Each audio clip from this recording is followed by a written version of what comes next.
Welcome to His Prayers. I'm Joe Wolf, and we are here near Hendricks, Oklahoma, at a site called Bloomfield Academy.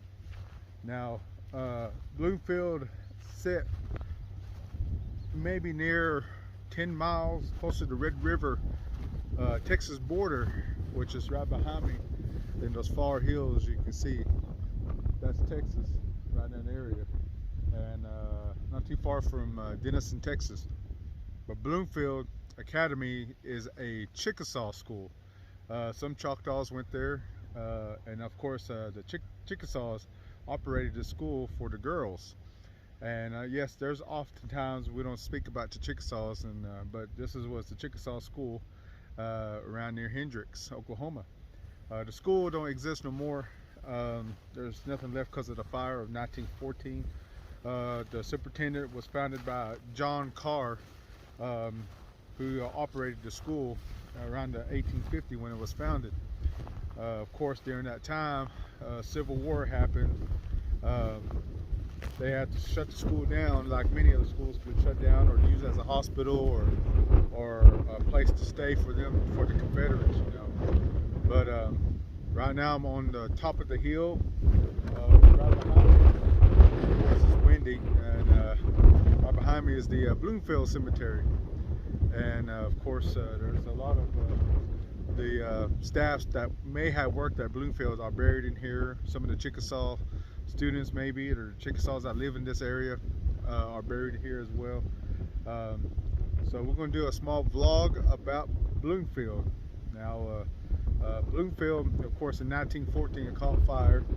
I don't know what really happened in that time, what caused the fire, but it seems like every school you talk about, the Chickasaws, the Choctaws, and a few others, has caught fire in either in the late 1800s or early 1900s, you know. And like in the Choctaws school, boarding schools, there's still Jones Academy, but the older school, it's not there, but the school is still going on. And of course, Wheelock is part of one of the oldest standing schools in Oklahoma right now, still standing. And of course, that was built around 1834, I believe, and the new one was built in 1884. So that school is still going on as possibly one of the 11 endangered sites in the historical landmark of the United States. But Bloomfield, of course, is in a private property, so we may not be able to get to there to see the site, and wish we could and see if there's any remnants. I don't know anything about the school of Bloomfield, but I know it's just in my backyard. I live right here in Calera, Oklahoma, and the school is, you know, just possibly 10-15 minutes behind Calera. And of course, like Armstrong Academy near Boca Chica, there's another academy, a boarding school in that time too. So John Carr was the superintendent, and he operated the school here. And of course, during that time, the Civil War, they shut the school down for the Confederacy, and then they reopened back up. And then when the school shut down when the school burned down, when the school burned down in 1914, Carter Seminary in Ardmore, so they moved the school to Carter Seminary in Ardmore.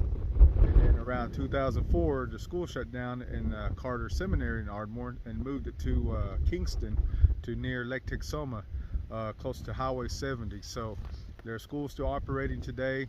It's a Chickasaw Children Village, I believe. So it went from to Bloomfield to Carter Seminary, now to the Chickasaw Children's Village around Lake Texoma, near Kingston, Oklahoma. So right behind me is the cemetery. We may go take a look and see what we can find. I know there's a lot of unmarked graves there. I looked there, and whoever took care of the cemetery took well care of. I believe the Chickasaw Nation may have done it, if this is what they do in their project. But this is a very interesting place. I'll let you look at the site of where the Bloomfield would have set at, and I'm near the cemetery, so I would think it's about half a mile from this site. So, and it's just right behind the camera. So now here's the Bloomfield Cemetery. We're going to take a look to see some of the prominence, how old these graves are. I bet they date back around that time frame, around 1850 or so. Last time I came up here, the grass was real thick. You can't really see anything in that time. I think it was last time I was here 3 years ago at the cemetery, maybe 4, I would give or take. But the grass was really tall. It was during the springtime, so I was kind of checking out for chiggers and ticks, snakes, and rodents. This is really interesting. Whoever cleaned this cemetery up did a fine job of cleaning the cemetery. I'm always grateful for cemeteries that, you know, getting restored or cleaned, or anything that's been taken care of. I always like to see the cemeteries, especially the historic cemeteries. Something like this been well taken care of. If I'm mistaken, I believe this was maybe Chickasaw's project, the Chickasaw Nation. If they did a wonderful job.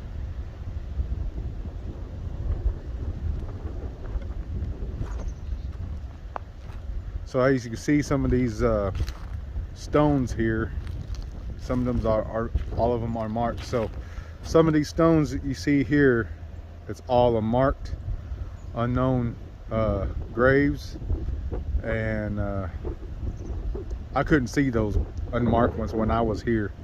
So when they cleaned it up now and took the brushes off and whatever, now you can see the site of the unknown graves,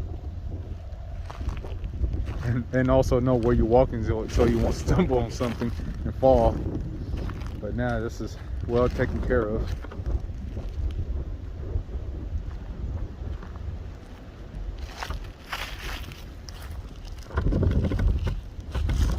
One of my friends, my colleague, used to come up here, and he was telling me of some interesting grave, have an interesting reading. I can't remember what it said, but I think he showed it to me one time, but I'll show it to you guys. It's pretty interesting, and it kind of startled me, but we'll take a look at it here in a few.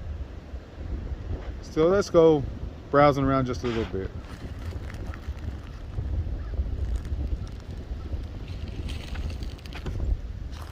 Well, here's one about Isham Clemens, born 1873, died 1893.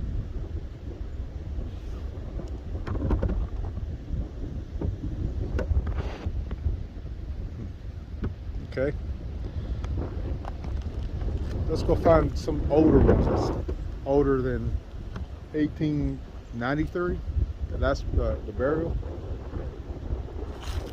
There look like some older graves back over here. Let's take a look at those. So now we're coming up to this monument of this grave. C.F. Eastman died October 16, 1874, age 74 years. Seems like he was born either 1799 or maybe 1800. Who knows? But Eastman's, if I've known, there's quite a Eastmans, they're Chickasaws. And more unmarked graves. Let's go check these ones out over here. There are times I've been watching another channel called Side Step Adventures, and I know they do a lot of looking around of a lot of graves in Georgia, I believe, and Robert is the host of the Side Step Adventures. And Robert, watching this, and I know a lot of them tells his post or say things on his comments and stuff, and saying about indentions. So as me being around cemeteries, and I hear a lot of people say indentions too, you know, it doesn't matter. To me, I've heard a lot of depressions, you know. You might have heard that too. There's a lot of depressions, which is the ground, sinking of the ground, depressions. So, but indentions still the same thing. So, you know, Robert, if you're watching this, you know, still the same, depression and indentions. So I still say indentions too sometimes. So, but anyway, there's still a lot of indentions, a lot of depressions all around here. And you can see them all around the graves back over here. If you can see all those in there, there's a lot of depression. All the graves, the darker spots, a lot of unmarked graves in this area. And here's one. Here is John Carr's gravesite right here, the superintendent of Bloomfield. Oh wait, excuse me, I'm wrong. It's Reverend John Carr's wife. Wow. Well, if you give me a minute, we'll do something here. I'm gonna try to do something to see what we can do to read more of that description.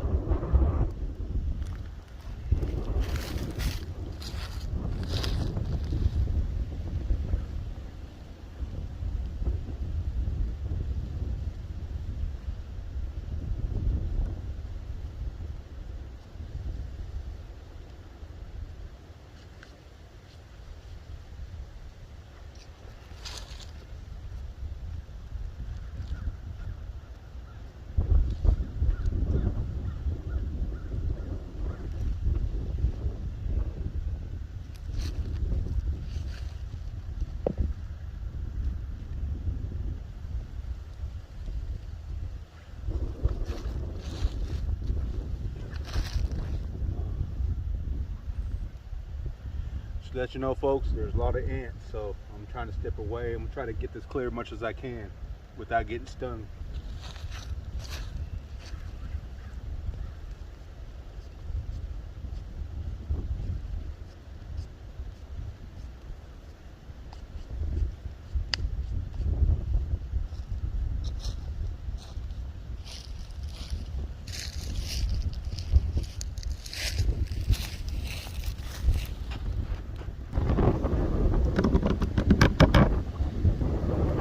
Alright folks, I did what I can.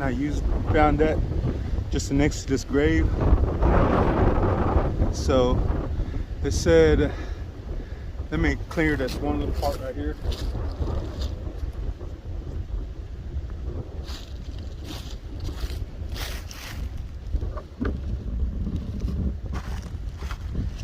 It says Angela H., wife of Reverend J.H. Carr, which is John Carr, born in Massachusetts on April 1st, 1820.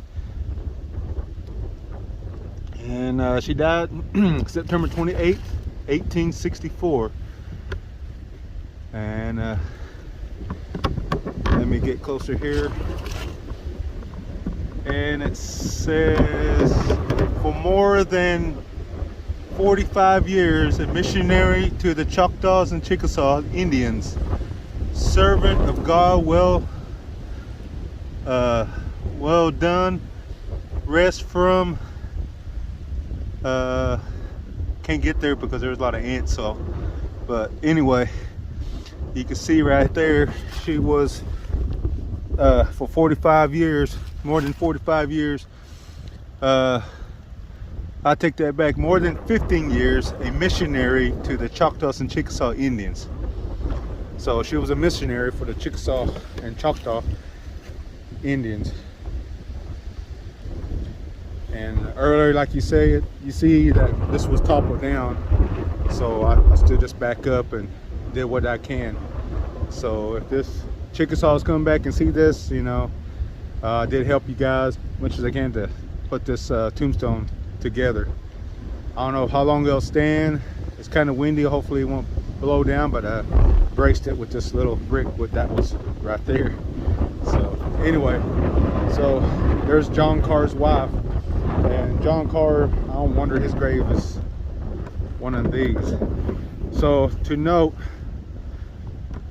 make sure if you ever get a tombstone, if it's got a lot of ants or something around it, try to brush it off. Make sure you can check around it, make sure it's okay, because I almost got stung by millions of ants. So but anyway, I did what I can, so everything's good. They're gone crazy because it's gonna get cold again. In a couple of days it's gonna be freezing, so they're trying to enjoy this weather too, as I am. So anyway, let's go find Mr. John grave. So I'm just letting you know. Some may ask, is this could be possibly a marker or a grave marker?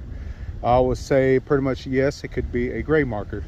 And someone that mowed it and killed it, they killed the weeds around it and sowed a stone, so that could be a grave marker. So if they do anything in the cemetery to make sure gravestones like these are possibly was tipped over through years and they just pushed it back up, to let you know that's that gravestone. So that's back then the Chickasaws and Choctaws as well.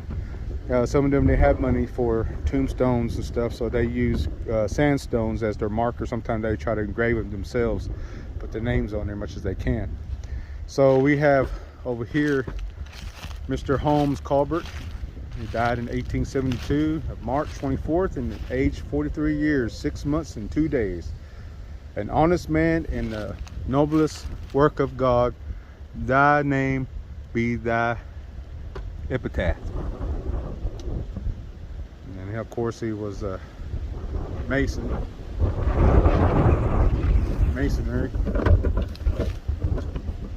And, we got a name here,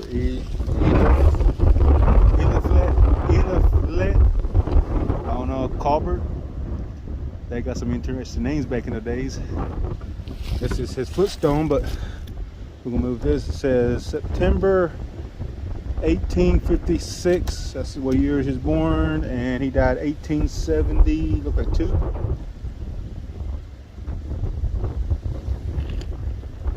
Then let's go over here.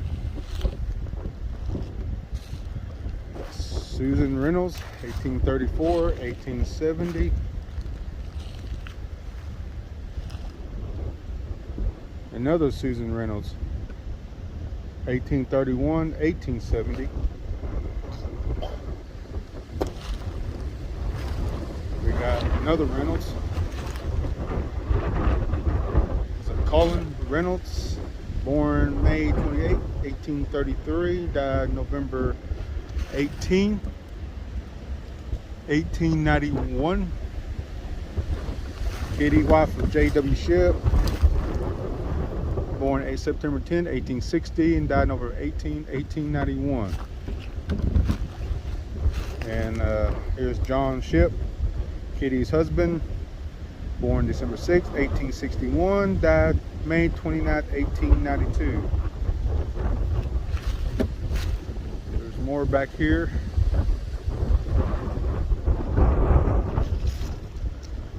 Also, I'm trying to do some, like to do some restoration on tombstones, like the fallen ones back here.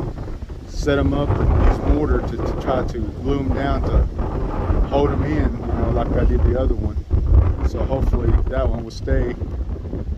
I might come back sometime soon and check that out, see if it either toppled over or it still stayed. We'll check it out. Plus we got storms comes in too, with all the heavy wind and rain, and we'll see.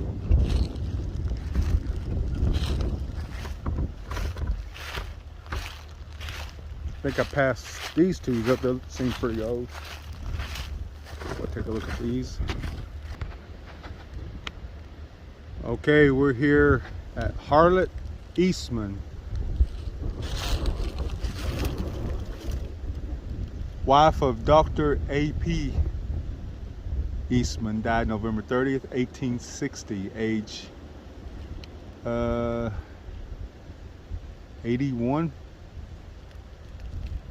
81 years, 71. I can't read. If you see it, let me know. It looks like 31, maybe 31, but it's Harriet Eastman. I believe it could be a Chickasaw. Like I said, the Eastmans, I know some Eastmans, they're Chickasaws all around from Ada and a few other areas.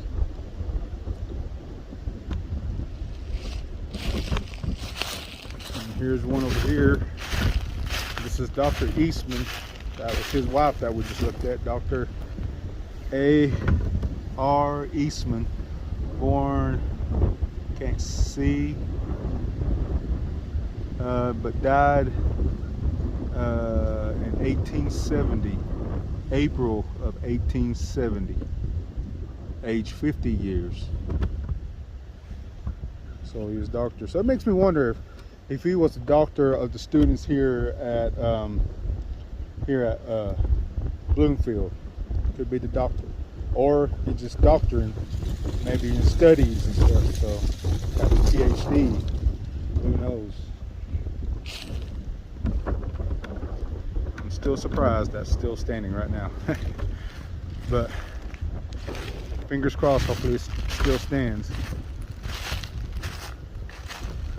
So we still got some more unmarked graves. You can see depressions all through in here.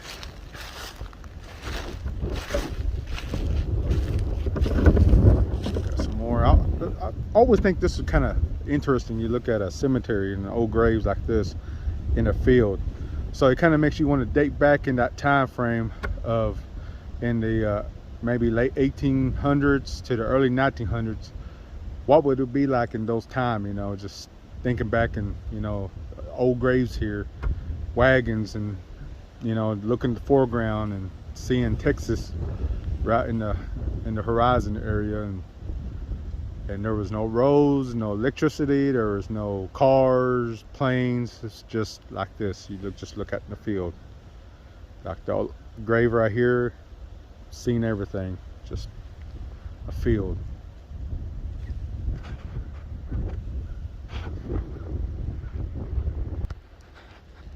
Also, there's some Bacons. Francis Isabella Bacon, born 1845, died 1884. Got some sandstones. Reverend Harvey Bacon, 1813, 1887. So you know they're Chickasaws, because I know some Bacons that are Chickasaws. And there's some Choctaws too as well, some Bacons that are Choctaws.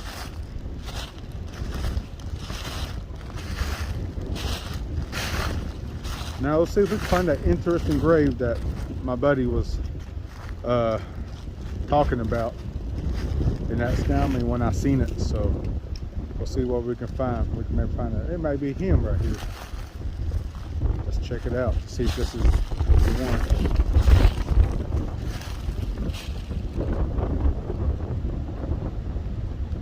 No, this ain't it. But it's Mildred Anderson, and look, I can't even talk. Mildred Anderson Crabtree, born 1836 and died of 1886. Kind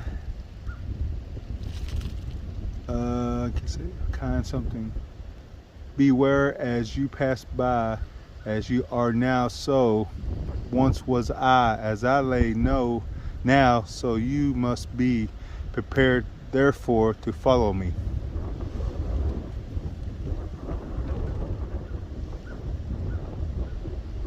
Oh yeah, I think this was it. I think this is the one my buddy said it kind of thought it was something kind, hens, beware as you pass by, as you are now, so once was I. As I am now, so you must be prepared therefore to follow me. So I guess it's saying when you pass by, a person was here or once on this earth. Now, so where he is now, you must be prepared therefore to follow me. So going to the next afterlife, I believe. I think that was the one that was kind of interesting.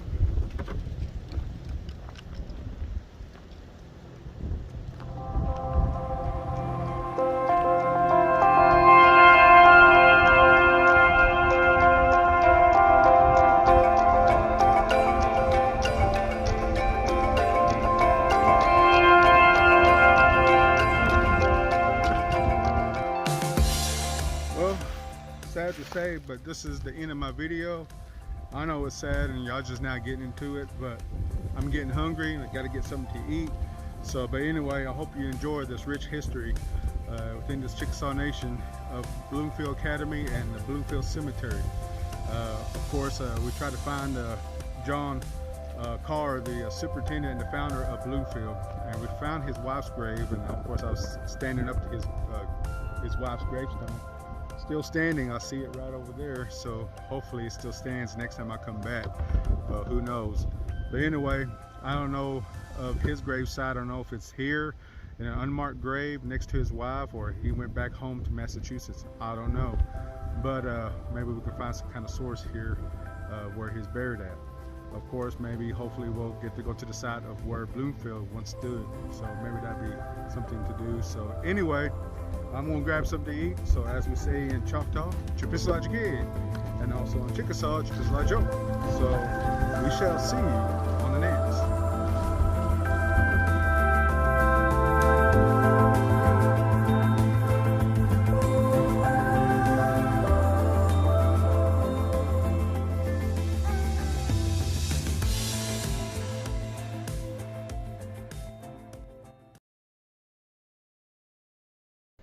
Hey, don't forget to like and share and subscribe my channel.